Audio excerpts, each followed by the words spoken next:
Sidang kasus korupsi dengan terdakwa mantan Wali Kota Semarang Hefearita Gunaryanti Rahayu digelar di Pengadilan Tipikor Kota Semarang Rabu 30 Juli.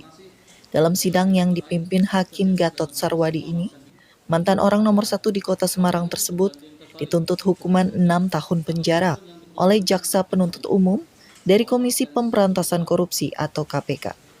Selain dituntut pidana penjara, jaksa dari KPK juga menuntut terdakwa Hefearita untuk membayar denda senilai 500 juta rupiah. Apabila denda tersebut tidak dibayarkan, maka akan diganti dengan kurungan selama 6 bulan. Hefearita disidang bersama dengan suaminya Alwin Basri yang merupakan mantan anggota DPRD Provinsi Jateng, sekaligus mantan Ketua PKK Kota Semarang. Dalam perkara ini, Alwin Basri dituntut dengan hukuman 8 tahun penjara dan denda 500 juta rupiah yang jika tidak dibayarkan, maka diganti dengan kurungan selama 6 bulan. Menurut jaksa, kedua terdakwa diduga terbukti menerima suap dari proyek pengadaan barang dan jasa.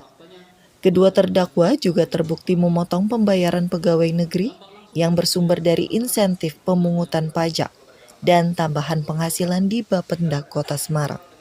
Menjatuhkan pidana terhadap terdakwa 1 Hefearita Gunaryanti Rahayu dengan pidana penjara selama 6 tahun serta pidana denda senilai 500 juta rupiah subsidi 6 bulan kurungan.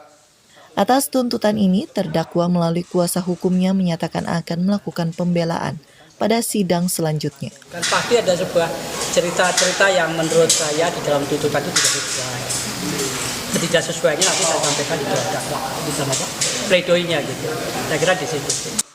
Dalam sidang tuntutan ini, jaksa juga meminta majelis hakim menjatuhkan hukuman tambahan kepada Hefearita berupa membayar uang pengganti sebesar Rp683.200.000 yang harus dibayarkan dalam waktu 1 bulan setelah putusan perkara.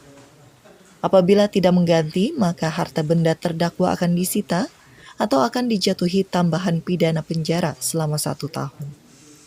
Tak hanya itu, jaksa juga meminta agar hakim menjatuhi hukuman kepada terdakwa berupa pencabutan hak untuk dipilih dalam jabatan publik atau sebagai pejabat politik selama 2 tahun sejak selesai menjalani masa tahanan.